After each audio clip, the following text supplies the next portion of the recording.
Vous êtes très nombreux, mesdames et messieurs, à nous suivre partout dans le monde de Sengwe. Okutana Nabino, Mukolomalelo, Tolobela, bouclage général dans la cité de l'OIA, la présidence de la République, les Alibongo, Kosala, Otosali Kobenga, bouclage, après arrestation. Il y a 80 militaires non notamment identifiés. Les risques est tellement grand. Il y a élimination physique. Il y a Tata Mokonjaye Kolo. Au moment où je suis en train de vous parler, le chef de la maison militaire interpellé directement au niveau de la justice militaire, Ntumba Biamunda, interdit tout celui qui est en train de parler au nom de la maison militaire pour na oteka bagrade pe na ba titre mususu na nomination oyo ezali bongo koya na mikolo yo ezali koya ikozala moko ya ba sujet phare to komeka kobeta na bino lisolo. Paul Kagame abeli liboma akomi meya Hippolyte Kanambe akimi Corneille Nangami sur le banc de touche sima ya bama ya sima oyo basi bazwaki batindiki na Rwanda bache na garde à vue. Il a été relaxé peine à minute yo. Il ne prend pas de décision au niveau de l'Alliance Fleuve Congo. Des réunions qui se tiennent. Vous allez voir que même les gardes du corps ont été retirés à Corneille Nanga, Masolo Lisusto Obeta, Metolo Bandengeni na réaction il y a États-Unis d'Amérique ba oyo ba ye baliko sakanate ba mama na décision menace officielle des USA et pas y a Paul Kagame na Hippolyte Kanambe, Joseph Kabila connu sous ce nom-là. Voilà le sujet qu'on va essayer de traiter ensemble avec vous sur votre chaîne de père et de mère. Aimez la vidéo, partagez l'émission, Bouzalabongo, et le chef de l'État boycotte la rencontre pour Kagame. Tu sais que dit Emmanuel Macron, Yango wana na lobito betelana no mokonzi mboka maka maboko makasi, disons bravo à Félix Tshisekedi parce que ayoki population pe oyo bino ba oyebisaki akende France te mokonzi mboka auti kozwa mukano de ne plus se rendre en France, mais il sera représenté par la première ministre Judith Toulouka qui va aller rencontrer Paul Kagame. C'est encore une fois de plus une victoire. Oyo Mokozamo Kaliko Talisa Naba Oyo tout Babandaki Komimona Kebazali grand que la RDC est en train de retrouver la place Oyo to Perdaki à l'époque de Laurent Désiré Kabila P. Hippolyte Nkanambi. Bayimboka Congo Eza Koyinda Naibisaki bino lisolo. Il y a colonel na 80 militaires non autrement identifiés en tenue de la garde républicaine. Bouclage total. Eza na kati ya kosalema. L'identification de toutes les unités de la garde républicaine. Oh, les alliés kosala ba relais. Il faut bailler banani azalinani. Le danger est tellement grand, de manière qu'à chaque instant, à chaque jour, Bazali Kolukalo Lengeni y a éliminer physiquement. Hippolyte Kanambe, na Paul Kagame ba kotaki réunion, na kati ya réunion ba kotaki ba imboka Congo, ba mi pesa ki ba objectif, oyo il fallait ki ba atteindre. Na kati ya ba objectif na bango yango bomona ki Jean-Pierre Bemba Gombo ayaki na top Congo kotalisa complot oyo tiamaki en place parce que ça na ba twebele oyo ndenge tolobaka boye bango bandimakate. Mais Jean-Pierre Bemba officiel du gouvernement l'a dit alobi na kati ya makambo ali kosalema na ba politique en Soudan, communicateur de la République politique un politique en Soudan ndenani ba prêtre ya église catholique oyo bino boyebi wana olieba kambande église à Tatanzambe bango ba mikotisi na mayema kota la politique. Mais lelo bazali retrouver coincé parce que na ndenge na liko solola na bino boye. Les décisions sont en train d'être prises pour l'isolement. Il y a ba prêtre wana oyo bazali misatu. De Colombie bazali misatu. Oui monsieur, on confirme quels sont leurs noms. Kombo na bango mutu aliboso zali cardinal Ambongo. Moutouami balezali fulgurance Mouteba. Moutouami ça pesali donation chol. Yango monaki le gouvernement congolais ne veut pas que ces trois types pas kamba dialogue oyo ya Senko. Ils doivent être mis de l'écart. Tant que bakotiama à l'écart, d'autres prêtres prendront la place. Yango bonaki bemba ke kotie sa mbongo tina katikati ya Équateur. Pana mboka Congo, na lobby partager l'émission, la nouvelle mérite d'être partagée. Après l'assassinat raté, na ebisi bino ke na Kigali basalaki déjà plan. Ya liboso c'est l'élimination physique de Tshisekedi. Dernièrement, un colonel est venu accompagné de 80 individus. Baleki première barrière, Baleki deuxième barrière. C'est au niveau de la troisième barrière qu'ils ont été maîtrisés. Après ce cirque, et après le témoignage de plusieurs témoins gênants arrêtés par Kinshasa, des colonels, des généraux, des majors qui ont été arrêtés dans le lobby Nabino Mathieu Balouki, traître belé oyo bazalaki na ceinture ya mokonzi balongola kabango te basali ni balongoli ba bayimboka Congo. Le Congo d'aujourd'hui soki nzambe asia lobi ke ndenge tozana bino awa ezali moment ya Congo pour matabo kita et aussi mbate, c'est le moment du Congo. Atali felo mobimba ekoki koya, mais ndenge Dieu a déjà décidé bokoki kosala manso yo bokosala et aussi mbanangote. Parce que le Congo aujourd'hui est en train de vivre avec la grâce de Dieu. Bokoki ko banza, ok, éliminons Tshisekedi et Simbiti. Éliminons Kayikwamba et Simbiti. Bomeki tina poison et pas ya Kayikwamba. Et vous avez vu que Bomeki poison a profité.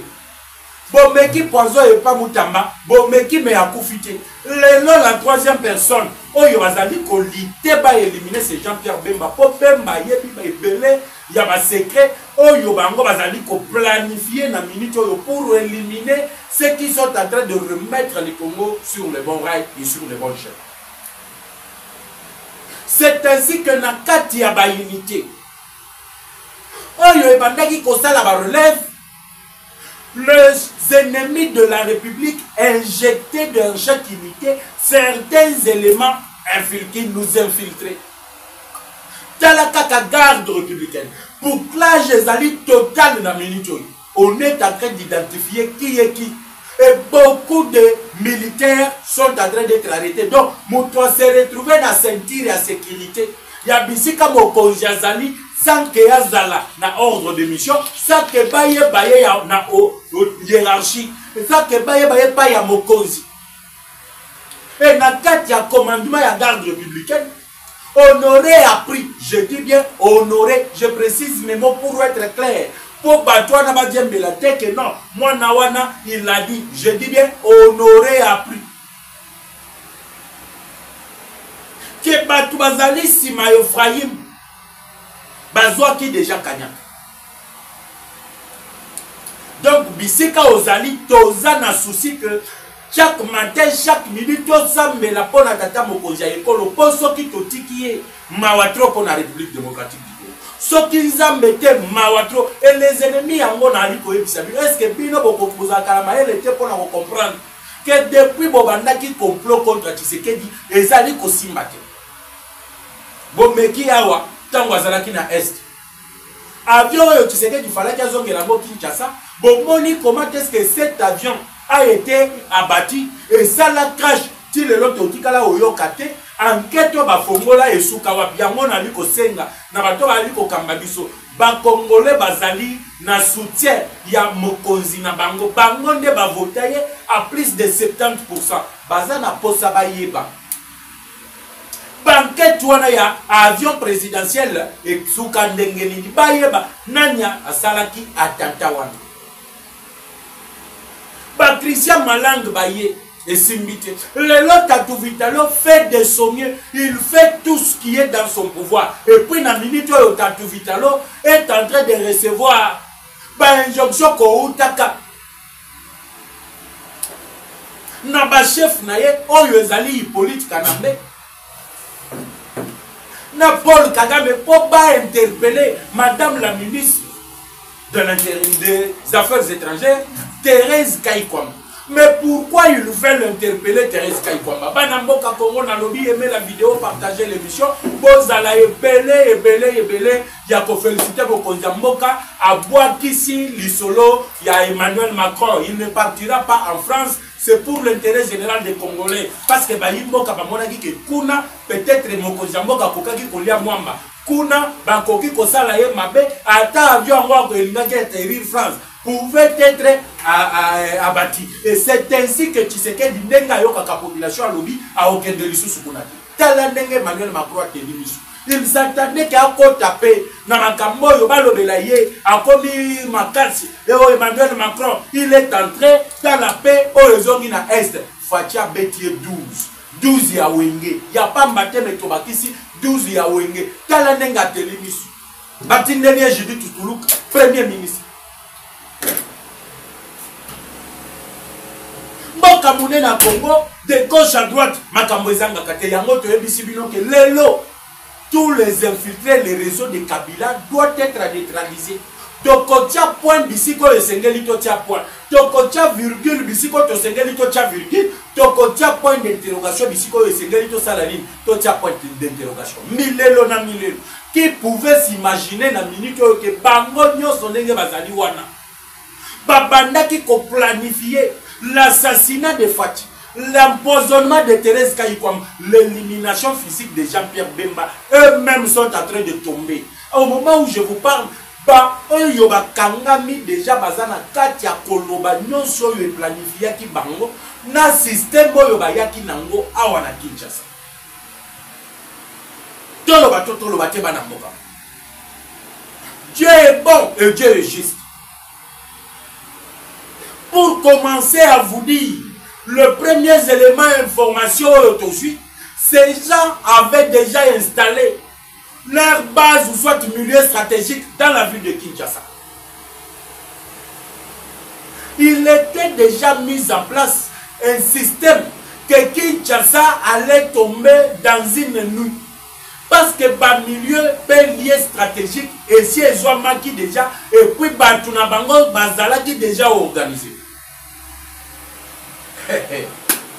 Le lot bazo comprendre que tu sais que Dieu boko bundisa, bali ko bundisa ete me boko bundisa République démocratique du Congo mobimba. Tala le lot nenge bateli missionali ko ebisa bino bali mboka Congo que ces colonels là, Dieu merci, à se déguiser balati sokoto garde républicaine. Yango na ebisa ki bino makambo ba indien, ba libanais, oyo bali kote kabilamba ballon na niveau ya limité. Combien de ballons ont été arrêtés dans l'immédiat? J'avais alerté, ça c'est un plan de Kabila. Il nous infiltre le même technique similaire à la garde républicaine. Pourquoi Bakenda qui Kolukaka technique similaire à la garde républicaine? J'ai dit, arrêtez ces Indiens-là. Bayebi ce qui est en train de se passer. Comme nos services de sécurité, mingi bazrebakaka kana retard. Je vous ai dit, Polande la babi ballon wana, les alliés cocotte à partir d'où? Je vous ai dit, c'est ici à Matadi. Ah, wana Matadi. Jean-Pierre Bemba comme ministre des Transports, il avait déjà Bayimboka Congo dit au ministre de l'Intérieur, Bokanga Bapor Tel, Port Sangolo Pakal, Bapor wana de permettre que les Indiens, le Pakistanais, le Libanais,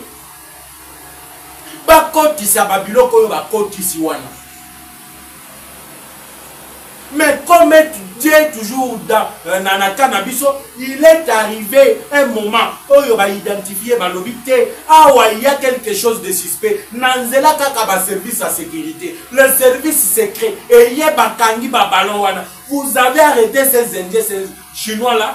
Après 2 jours, Botiki Bango. Le même tennis que vous avez trouvé chez eux, c'est sur le même tennis. Oyo bato ba kendaki na oya bazalaki nango. Et comment ba s'infiltrer qui n'a pas unité? Oyo yaki kosa la relève, yaba oyo ba bandaki kosa la sécurité. Nalobi aimez la vidéo, partagez l'émission. C'est le communicateur de la République, Kabila Olongate, Hippolyte Kanamba Olongate, Joseph Kabila Olongate, Nalobi bien Joseph Kabila pour la 3e fois à Olongate. Voir même Paul Kagame à Olongate, le loyemo a commis Kolel, a commis Meyambe. Je vais revenir. Nabisabino comment batouana bas kota qui n'a pas unité à relève. Ils étaient aidés par qui? na kati ya mulongo ya unité oyo ali kobatela tata mokonzi ya ekolo bana mboka Congo. Nous devons prier matin midi soir. Mais parlons d'abord de Kagame. L'idiot de Kagame qui visiblement ceux qui ont talié boy, ceux qui m'ont pas makaseye et au lokota Kagame keina. Muto ya biki parce que banche tumba kuna zone abeti yinche azongi na bomoy. Tala lelo tango azali koloba bato yo bazolo bate Tshisekedi ateki mboka Tshisekedi azui ba retombe nyonso ya Congo apesi Rwanda Tshisekedi asali bo soki Kagame était le gagnant. Si Kagame avait gagné ce qu'il le recherchait au Congo, bino bokanisi Kagame alingaki asala makelelo azali kosala lelo. Voilà lisasi na lobaki na tongo Kagame azwaki. Et comme azui lisasi ya kufi ya community ebembe anyoka. Asi a confirmé muki les zones ngana kaka butu so atalika bwenyo kambangu yango na lobaki likaku soki opesiye poupée yebake aoluka kaka place obimisa mukili mais soki omoni likaku abandi mbangu azwi mukili akotisi na katikati ya makolo yebake nkosi azali kolanda ye na nsima kaka matikali ebembe somo kaka ya Kagame alobi Kagame alobi en réalité azwi lisasi. Tango Kagame azali kozwa lisasi nde omoni akomi coparloté par-ci par-là. Aujourd'hui, devant les médias internationaux, Kagame vous dit qu'il a échoué dans le plan qu'il avait. C'est pour la toute première fois depuis que moi je suis au Congo, que je suis congolais, né grandi au Congo, Nayoka Kagame vocifié comme il est en train de vocifier là. C'est pour la toute première fois. Pendant 18 ans à Kabila, au Kolukamate midi soir, au Komona Bisika Kagame azali ko vocifier, nenga azali ko vocifier boyete. Match baluki, si c'est comme neuf, na rebisa kibino, tika politika nambe, na maître naye, bakende ba osuka, lelo omoni balongoli veste, balati varese, bakoti sur terrain, yebake batozali komene bango 7-0 na 3 minutes ya première mi-temps. Banamboka Congo, partagez l'émission, aimez la vidéo. Ataba inaka mutuango. On a mouki kaka na tong, oyebi kutu eloko signé. Tala comment est-ce qu'ils veulent manipuler la population. Accord ezali signé, eza accord économique, c'est un accord de paix entre Kinshasa et Kigali. Mais bango tango bazoya bisabinoni, Tshisekedi a bradé nos minéraux et pas y a américain. Or, l'accord entre les États-Unis et la République démocratique du Congo sera signé à la fin du mois de juillet. Tango Fati a Ozalana ISA lorsqu'il a snobé Emmanuel Macron. Macron, tu veux ça qui est là. Tu veux ça qui Emmanuel Macron connaît. Topesio passa na oriangoyo kota masolo yebisa Kagame makambo ko sala ezali bien te omona kine kitozali bambwa na yo banyama na yo to aliko ko diembela yo lelo nga na lobaka France bozali komona France bozali komona. La France n'a rien de spécial.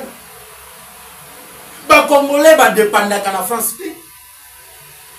Aucun Congolais ne dépend donc au vivacate parce que la France est là, mais plutôt les Français va vivaka au détriment de la mission. Parce que ceux qui t'osate François na ozala o azali de l'autre. Voilà pourquoi na kendaki musika ya kosenga na ministre des Affaires étrangères na biso. Atale la biso likamba francophonie, tolongwa na organisation bandoki wana. Le Emmanuel Macron comme Luka Fati, te tokoyate. Lambalia, la mine diamant toyate, 12 awenge. Oh Emmanuel Macron a vu. Kagame vosifie. A comme une telanté la biloba loba. Aloba na tongo mabe. Aloba na poko mabe. Pourquoi? Parce que tu sais qu'il y a bimisi le kuta il y a 30 ans. Oh ya kosa ki communauté internationale. Batali si mutakala ya Paul Kagame. Atikali bolumbu. Kagame randi aujourd'hui néant devant la communauté internationale. Le rapport des Nations Unies. Les experts des Nations Unies, matin, midi, soir, ils vous disent et crucifient que Paul Kagame, c'est lui l'auteur de 10 millions de morts à l'est de la RDC. Mais ceux qui balobent 6 millions, mais ceux qui sont morts ne sont pas au nombre de 6 millions. Baleki 6 millions, au-delà de 28 millions de morts. Et aujourd'hui, voir Donald Trump dire dans un point de presse tenu, ministre Nabiso l'héroïne Thérèse Kaikwamba que je salue à Telemi à lobby bato bakufi na Congo baleki bato bakufa na guerre mondiale. Ça ne vous dit pas quelque chose. Et aujourd'hui, la réaction, pour parler, n'a plus loba ya Kagame, o ya utaki koloba, bana mboka Congo. Ndekao Kagame azulu. Azina nous masasi ya Tshisekedi a dénoncé, a talisi monde mobimba, tala lokuta, tala lokuta, tala lokuta, tala lokuta, tangu monde mobimba bafongoli misu, Kagame kao. Ameke koya koloba ngai dengela zaboye, vous avez dit que vous allez attaquer Kigali, dengenga nazali boye, je vais vous atteindre là où vous êtes. Kagame soki oza makasi venez. Soki oza makasi yaka. Tozo zelayo toza mibali Congo yango etelemi. Kendo tuna Iran. Mais la réaction de Massad de Boulos n'a continué ton azongala na ba unité spéciale. Unité spéciale plutôt. Il y a garde républicaine. Parce que Batoye Bisakanga, mais pourquoi Otika Kanan Okei après aux zones Nassili Sanan? La réaction de Massad de Boulos Baïmbo Kakongo, je suis dans la joie. Massad de Boulos crucifie Paul Kagame. A lobby Kagame a lobby, à Koroy, nous avons dit, Bako respecter Yangote. Qui ne va pas respecter parce que Banda Kala, c'est toi qui ne respectes pas les accords de paix signés avec la République démocratique du Congo. À chaque fois, au Lukaraka Kalibi, au Yoyo, et qu'on permette au Zonga, au Yana République démocratique du Congo. Le FDLR aujourd'hui, au Yobango Bazali Kolobela. Tu as dit combien tu as FDLR et Zalakawak. Ministre na bango affaires étrangères ake musika lobi FDLR wana ezali groupe armé mais kotande na kati ya forces armées de la République démocratique du Congo un autre en Libye. C'est là que Massad de Boulos a eu qu'on répondre bango alobi la neutralisation de FDLR ça ne peut même pas prendre un mois. Et aujourd'hui la menace qui pèse sur le Rwanda les 90 jours oyo ba pesa ki bango pour qu'il quitte tout le territoire où il va occuper. C'est ce qui le rend aujourd'hui fou. Yango Moni, la première partie arrêtée à 1500 à char de combat, ils vous ont menti. Ce n'était pas la Samidaire, c'était le premier matériel de l'armée rwandaise qui quittait la ville de Goma parce qu'ils avaient réussi la menace que Bango Babandaki ko s'attendre à Nangote. Pena minute Massad de Boulos Salobi, Moutoyo a co-respecté. C'est là maintenant que la politique est comme elle est. C'est là qu'on a cloué Paul Kagame. Des sanctions financières qui ont été prises seront accentuées. Et Paul Kagame a koufati. Sanction ni ali kolanda bana mboka Congo na lobato na lobati. Et maintenant vidéo partagez bicho, abonnez-vous massivement. Talaka ka raison na bango ya katiawa to bouleverser yango. To bouleverser yango mutwa sakana na Congo te. Awa au Congo to yebisaki bango ke eloko bolonaki yango nde bokolokota. Lelo bazana kati ya kolokota oyo babandaki ko bazali na kati ya ko récolter ce qu'ils avaient semé. Ils ont semé le vent, ils ont semé la tempête, ils sont en train de récolter aujourd'hui la tempête. Ils sont en train de récolter la tempête. Vous allez nous excuser, chers compatriotes. Et Langa Ezali, la grippe dérange, vous allez nous comprendre. Les sanctions militaires, la guerre qui va être menée contre le Rwanda sera menée par le général récemment nommé par Donald Trump. C'est lui qui crucifie. Ndekolobi Nalobi, c'est lui qui crucifie Paul Kagame et toute sa bande. L'installation d'une base militaire avancée dans le territoire de Rutshuru. Yangonde Sali Kagame Kabela Liboma, le Paul Kagame, qu'est-ce qu'il dit? Alobite awa ngai nazali kokende. Mais na okende ngamo côté il faut non salir Tshisekedi. Dans ses habitudes, qu'est-ce qu'il fait? Il a donné de l'argent aux journalistes pour commencer à dire des faussetés sur Félix Tshisekedi. Lui-même prend le luxe de venir critiquer la manière dont Tshisekedi a accédé au pouvoir. Est-ce que Biso Baïmbo Kakongo, Banambo Kakongo n'a lobby partager l'émission? Ezaya Koyinda. Enfin, nous sommes en train de vivre la fin, le déclin. Il y a le régime, il y a Kigali. Kigali commence aujourd'hui à donc se perdre. Comme même menacer les États-Unis. Les réactions. et où tu kokwe. Mais avant que j'entre maintenant dans Tatou Vitalo, rentrons d'abord dans l'unité spéciale. Je n'ai pas oublié le lot de sanité. Communicateur, vous avez oublié que bateau yoba kotaki na ba unité ba yaki ko relevé. Ba bazalaki commis à la garde ya maison, ils étaient infiltrés par deux éléments au nombre de 80 qui ne faisaient pas partie ya bateau yo basalaka bazalaka na unité wana ya garde républicaine. Comment ils sont entrés là-bas?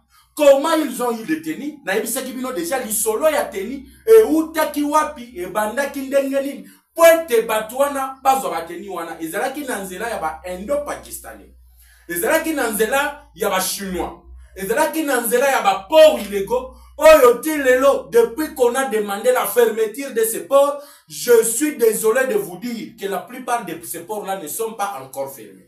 Voilà pourquoi na lobaki ke Hippolyte Kanambe na Tatou Vitalo bazana batu na bango na réseau ezali ko kambamboko yo là où les décisions ezali ko zouama. Yango bomoni tilelo la plupart de ces ports ils allaient ko permettre le réseau de Kabylie de se ravitailler en ce qui concerne tout ce qu'ils ont besoin pour commettre leurs coups et leurs sales besoins.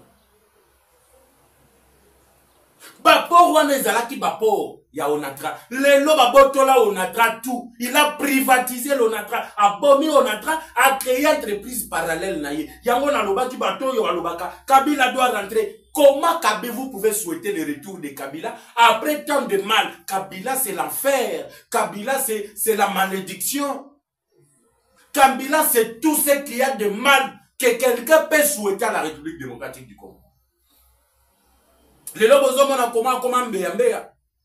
Kabila comment telanté la zana bisika hotel malisusuté. Bisika moko boye, oyo boye ba ke Kabila za o ezali susuté. Lelo aza aw, lobi azakuna, lobi kuna azakuna. Lelo mutunaye ya confiance. Corneille Nanga Yabel. Bomoni makambo ezali ko komela ye. Nanga aujourd'hui devient donc Elilingi Yapamba, comme on peut bien le dire. Regardez même dans la réunion qui s'est tenue hier.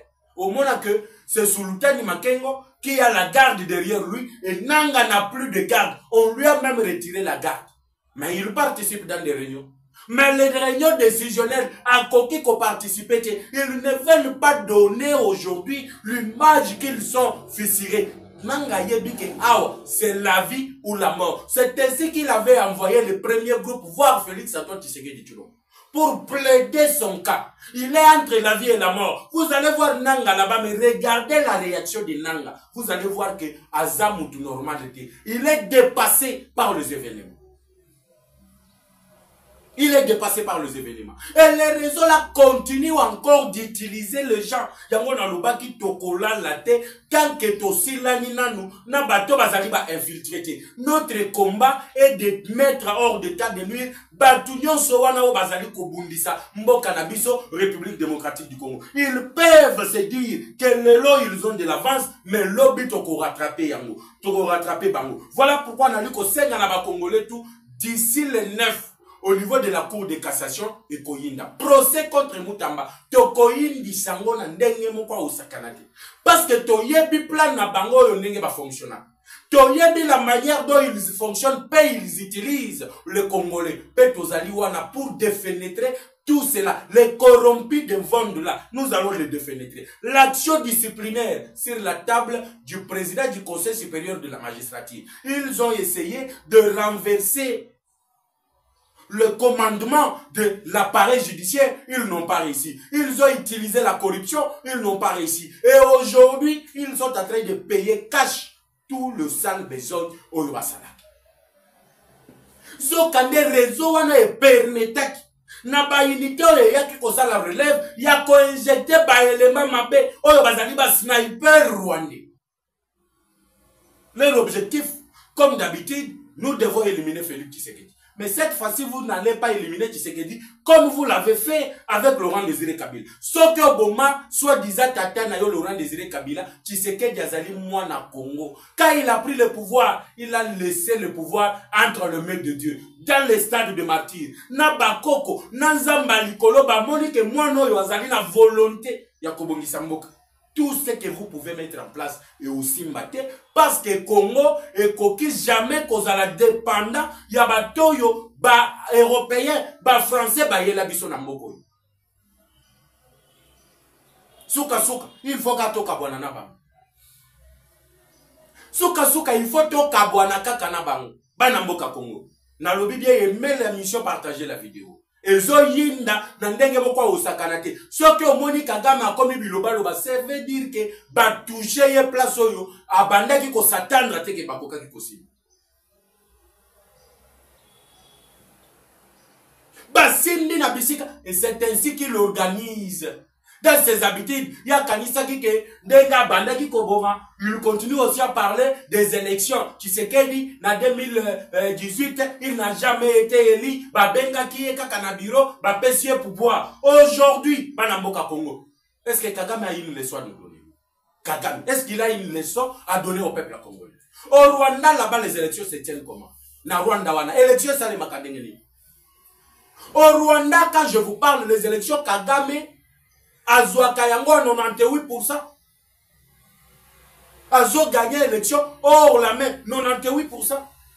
Les Kagame que vous voyez là, est-ce qu'il organise les élections? Est-ce qu'il a des opposants? La démocratie aujourd'hui, les gens parlent au Congo. Est-ce qu'au Rwanda on parle? Une opposante vient d'être arrêtée au Rwanda. Pourquoi l'opposante a été arrêtée? Pas dans Mboka Congo. Dans le bien, mais l'émission, partagez la vidéo. Le lot aussi, la nana bango. Bah, toi, na ba sali les tout. Bah, infiltrer biso. Bah, sali yo bango, bah, naki koluka. Bah, koti sakaka ba elma. Na kati ya bato ba liko bate la moko jamboka. Et pour finir, pas conclure, oyo ezalaki objectif na bango. Dieu merci. Comment on les a dévoilés, et même le chef de la maison militaire, il est mis en accusation. Voilà pourquoi il y a Kobimisa, communiqué, Banamboka Congo, la vente des grades, paix, côté il y a un remaniement au sein des forces armées de la République démocratique du Congo et de la police nationale congolaise. Voilà pourquoi aujourd'hui, nous pouvons que dire Dieu merci, le bouclage et le résultat ont permis à ce que 80 militaires non autrement identifiés puissent être arrêtés au niveau de la cité de l'Oya. Merci beaucoup à vous qui nous avez donné votre temps de nous suivre et qui nous faites confiance matin, midi, soir sur votre chaîne de pères et de mères pour suivre l'actualité politico-sécuritaire de la République démocratique du Congo. Quant à moi, je vous retrouve tout à l'heure sur la même chaîne avec le même plaisir. Ciao.